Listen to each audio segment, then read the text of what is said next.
What's going on, Junkie Nation? Gorgeous George and Goes checking in here with one of our favorites, KGD. Grant Dawson joins us here. He's got a big fight coming up at UFC 311 on the opposite end of the United States for him. Big fight card. Grant, it's great to see you on a pay-per-view, and it's just great to see you again, man. How you doing? I'm good, man. Yeah, I'm super excited about this fight, and I'm super excited about being on a pay-per-view, especially such a big pay-per-view to kick off 2025. And against a quality opponent, the opposition just keeps getting better and better, and the same timeline as the champ. I think it's important, man. It's always important to be on the same timeline as the champ, especially as you start getting closer to a title shot. Yeah, I mean, there's a lot of big fights on this card. There's a lot of 55ers on this card. There's a lot of teammates on this card, and there's pros and cons to fighting on a big card. One, I think I'll get a lot more notoriety than I usually do. A con is probably not going to win any bonus money. It's really hard to remember good performances when another good performance comes or another exciting fight comes. So we'll see. I'm going out there to win. I'm going out there to make a statement, and hopefully with a big win over Diego, I will be able to break into my next fight being somebody in the top 10, which will hopefully keep me in the rankings for Pete's sake.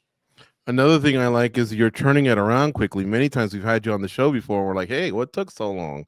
And this time, you just fought in October, right? So 3 months later, must be right down your alley. Although I guess you do maybe miss out on the holidays.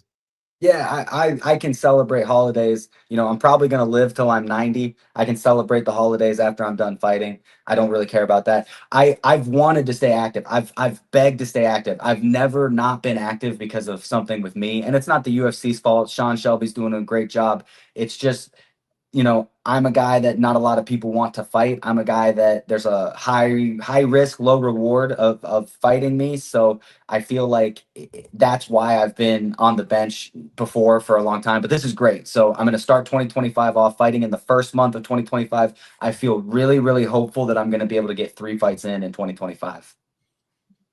You gonna weigh 155 at the weigh-ins just in case?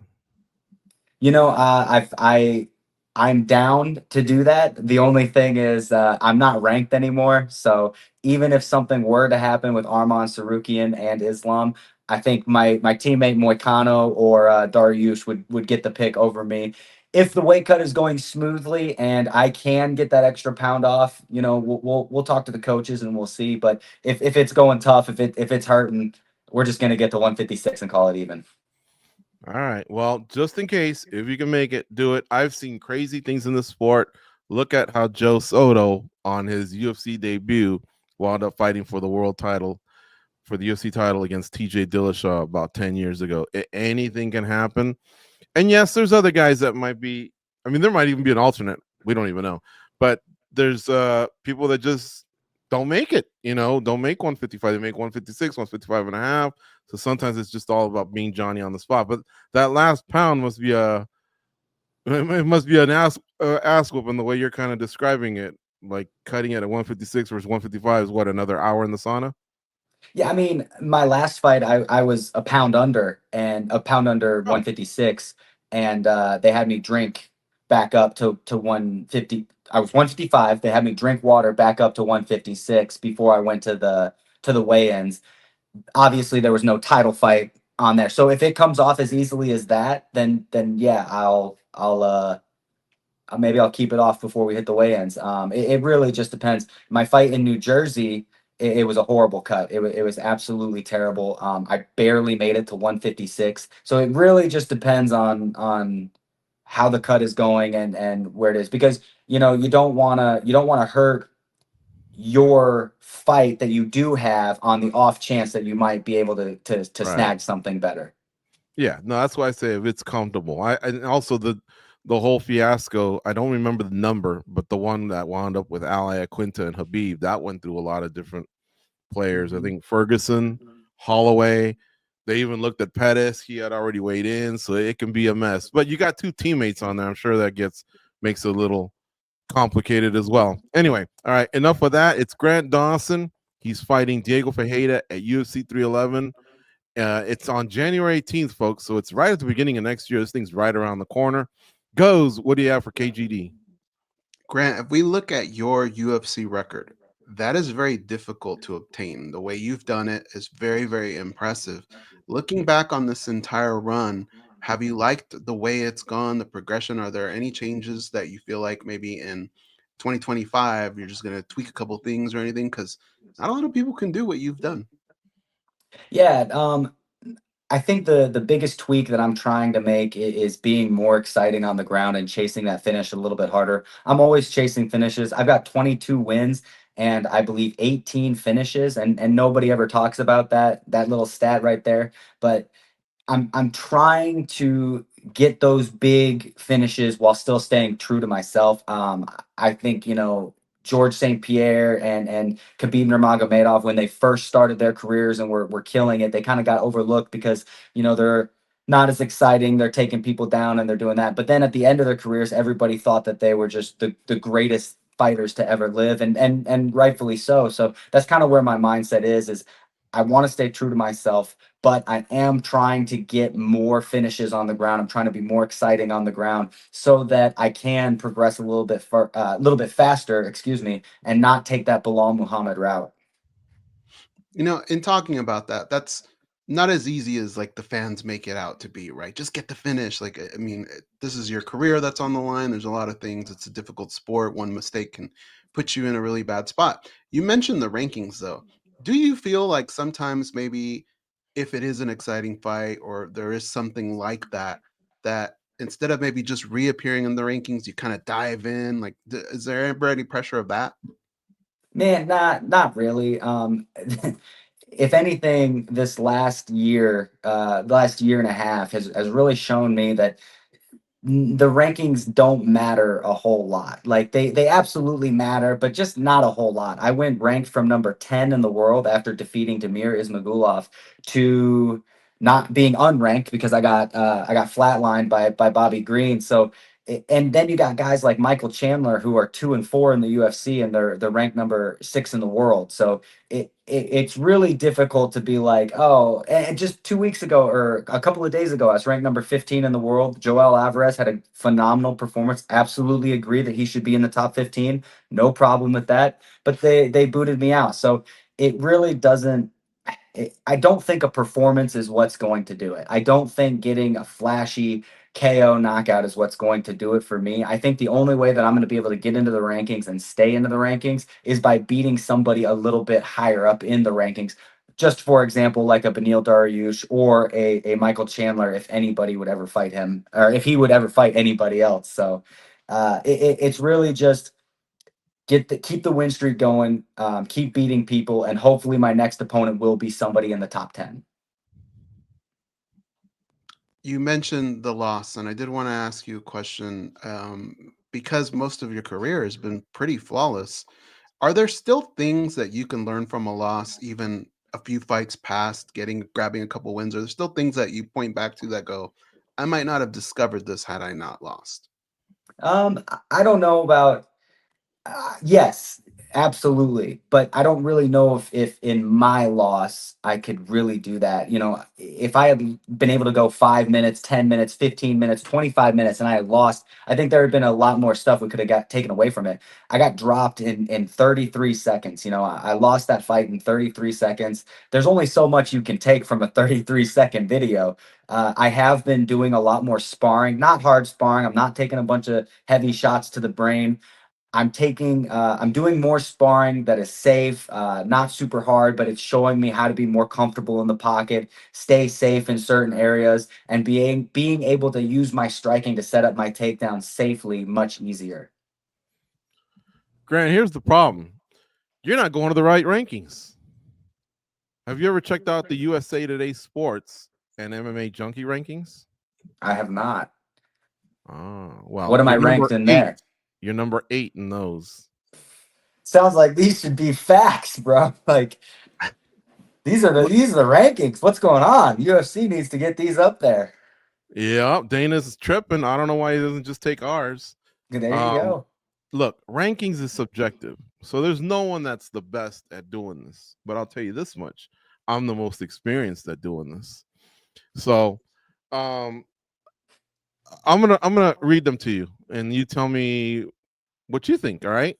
Yeah, Islam Makhachev is number one. We don't go champ and then one. So just one is Islam Makhachev. gotcha. Two is Arman Sarukian. Three is Charles Oliveira. Four is Justin Gaethje. Five is Dustin Poirier. Yep. Six is Usman Nurmagomedov. Because remember, we're not UFC You do junkie. everybody. We're MMA junkie. Yeah. Yeah, yeah. Usman Nurmagomedov. 7 is Beneil Dariush. 8 is Grant Dawson. That's you. 9 is Dan Hooker, and 10 is Mateus Gamrot. I like it. I think, yeah, I like those. I think I would try to sprinkle Moicano in there somewhere. I think he's really proven himself, especially in these last couple of fights, beating Jalen Turner and Benoit Saint Denis. So other than I'd probably bounce Dariush just because he's kind of on a little skid and put Moicano in there. But other than that, I think they're pretty spot on. I definitely like Umar being in there, or sorry, Usman being in there. He's definitely, I think, the best 155er outside the UFC today. Now, here's the thing: what keeps Beneil around is what kept you around even after you lost to Bobby. Because I think you won 8 in a row. Mm-hmm. That's hard to do in this business. I'm telling you, I watch this shit every week. I got to do the rankings, and I've done it since 2013. It's hard to win 8 in a row, especially in the UFC. So Beneil ran into a couple freight trains. One was your teammate, Arman Sarukian, and the other one was Charles Oliveira. So granted, they are 2 losses that he has, but they're 2 top dogs. Charles Oliveira wore gold, and the other one's fighting for gold. But aside from that, he kind of handled his business. And here's another thing: he beat Mateus Gamrot, who beat Arman Sarukian. So it's kind of like a round robin that they had. And that also gave him a little bit of an ability to kind of stay up there. But that, to answer your question, Moicano's 12, Fiziev is 11. Moicano has been gradually starting to make the charge upward. I agree. And 3-11 is going to shake things out really, really nicely. But I think you have to earn your way. I always say slow in and slow out. So just because you lose 1 or 2, I'm not going to just drop the hammer either. Inactivity will do it. Or if you're getting beat by people that aren't ranked as highly. But if you can back it up with win streaks, then just losses just happen sometimes, Yeah, that's especially when you're really active, when you have a big win streak and you're really active. One of my old coaches used to say, you can't be on every night. And the tougher guys that you fight, the more chance you're going to have not being on and they're on. So I definitely agree with what you're saying. A loss shouldn't change as much as it does depending on what the loss is. Yeah. How much training do you get in with Sarukian and Moicano? I think now that the money's better and fighters can kind of like build their own camps. I get it. You guys are all part of ATT, but it could be that one guy comes in at night, one guy in the morning. But do you guys share the mat space a lot? Yeah, absolutely. We're usually in the gym together. We're usually training, especially with Thiago Moises and Dakota Bush. Us like 5 kind of rotate quite a bit. Gamrot when he's in. I haven't really seen Gamrot and Armand train, but Gamrot's trained with me, trained with Moicano, trained with Moises, trained with Dakota quite a bit. I like tough rounds. Obviously, my number one criteria is safe. I don't really care if I lose. I just want to make sure that I'm safe when I'm in these rounds. So and so isn't trying to break my orbital bone. So and so is not trying to hurt my knee and keep me out. I don't care if I get my ass whooped because I know that's getting me better. I just care that I'm going to be able to train the next day as well. And for the most part, all these guys that we've mentioned are very safe, controlled fighters. I've trained quite a bit with Armand. I've trained quite a bit with Moicano and Moises and Gamrot. We're all alternating. Dakota's in there too. We're all alternating and helping each other out. I'm very happy with where my team is at right now. When Poirier's in camp, does he mix it up with you guys too? Yeah, absolutely. I go a lot with Dustin. I really enjoy going with Dustin because he's able to show a lot of, how do I say this? He's able to show a lot without actually hurting me. I actually talk about this a lot. We were sparring this one time and I threw a punch and he slipped and like didn't realize that my chin was closer than it was. And I literally saw him like open his fist and like let his arm go slack before he hit me. And it was one of those things where it's like, dude, if he was trying, he could have changed my career right there. And you know, we have that.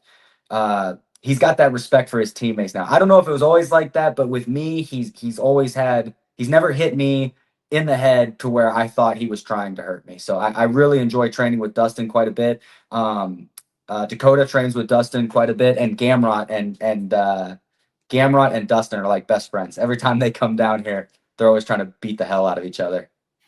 A big team like that, do you guys have a lot of stories where, you know, it did get ugly and bloody and nasty and people had to be separated, or not so much?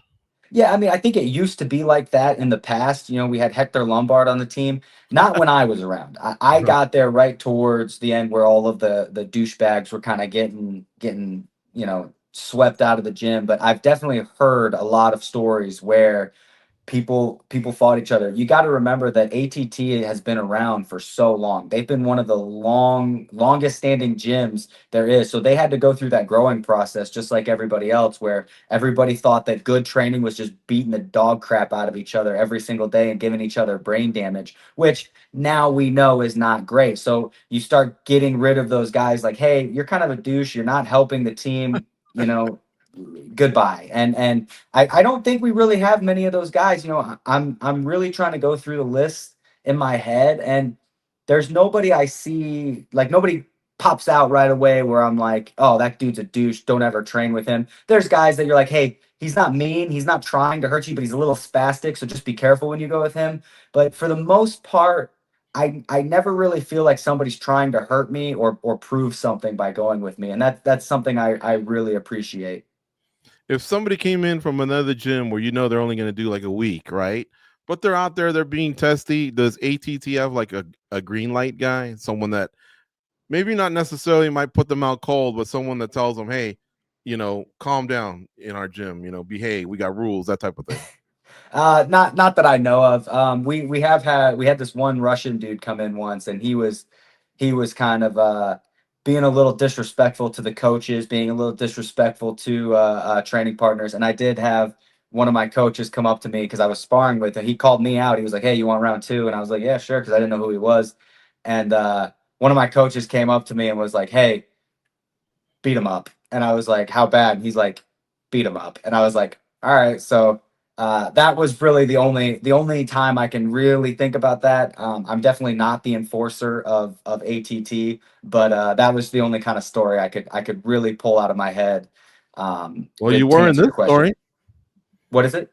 You were the enforcer in this story. I was the enforcer this time, but I'm not the go-to enforcer. I'm too nice. I'm very I just want to get better and I don't want anybody to get hurt.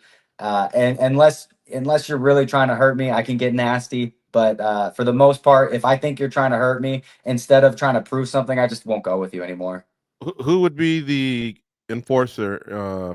You know, if there was someone just acting a fool, and Dan Lambert says, "Hey, Grant, I trust you. Find someone to ring this guy's bell." Johnny Eblin. Johnny Evelyn. He's big enough, dude. Johnny Eblin is a world class fighter, but a lot of people don't know he's a world class training partner. I've done a bunch of rounds with Johnny Eblin, and Nice. the thing about Johnny is he loves to spar. If you want to go 100% to where you guys are almost fighting, he doesn't care. He loves it. If you want to go, hey, just touching, I'm a smaller guy, like respect round, he loves it. And Johnny's the type of guy that does like 15 rounds. Most people do 5. He does like 15, and he'll grab fresh people every time. So if I was like, hey, that dude's kind of being a dick, and Dan told me to pick somebody, I'd pick Johnny Eblin because Johnny's cool with going with anybody, and he doesn't care if you're fighting or going light. So as soon as the guy hits him hard, it's done. Thanks for the time and thanks for sharing that, man. Always kind of cool to know the inside of a gym, especially one as notable as American Top Team in Coconut Creek, Florida. Grant Dawson's got a big fight coming up against Diego Ferreira at UFC 311 on January 18th. Grant, as always, thank you for the time. Appreciate it, guys.